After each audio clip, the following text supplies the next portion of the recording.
On termine, Christophe, avec votre conseil pédagogique de la semaine.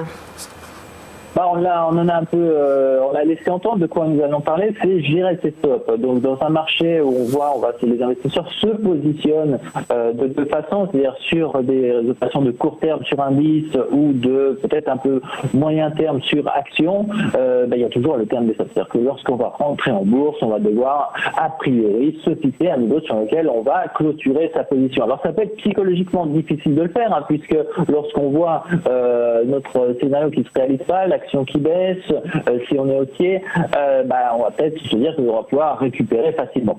Alors, ça c'est le premier cas. Et si on est dans un scénario haussier, peut-être qu'on va être un peu trop gourmand. Donc, comment en fait optimiser cette stratégie en utilisant des produits bourse? Simplement avec les turbos. Donc, c'est vrai que les turbos, on le rappelle, c'est des produits à barrière, c'est-à-dire que si on prend par exemple un turbo sur une action qui vaut aujourd'hui 12 et dont la barrière est fixée à 10, c'est-à-dire que si cette action devait descendre à 10 euros, l'opération serait interrompue. Donc, on le voit. Le turbo inclut un mécanisme de stop automatique qui implique la perte du capital, mais qui me permet de stopper ma position.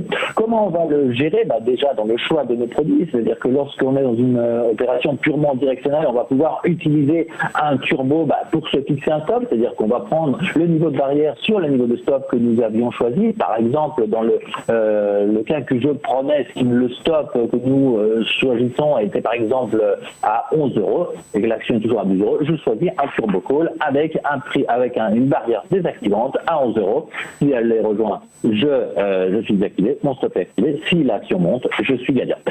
Comment on va le faire surtout dans la durée? On va pouvoir, comme on est habitué à le faire sur son stop, ajuster les niveaux de ces instruments. C'est-à-dire que lorsque mon scénario sera gagnant, c'est toujours dans notre exemple que l'action de 12 euros passe à 14, on va relayer sa position, c'est-à-dire que nous allons vendre le turbo avec sa barrière désactivante à 11 euros pour en racheter un avec une barrière désactivante à 13 euros. Et nous allons suivre ainsi le mouvement, la tendance sur l'action, et si on avait un repli, notre opération serait débouclée et je pourrais ainsi avoir profité de la hausse et avoir suivi mon stop de façon automatique. On le rappelle, pour le faire de façon relativement simple, vous pouvez aller sur notre site, vous avez un moteur de recherche qui vous permet de sélectionner en fonction de votre scénario les prix exercices et les barrières désactivantes sur les turbos.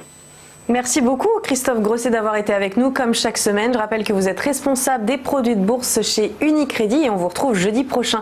Merci à vous pour votre fidélité. Passez une très très bonne journée sur TV Finance.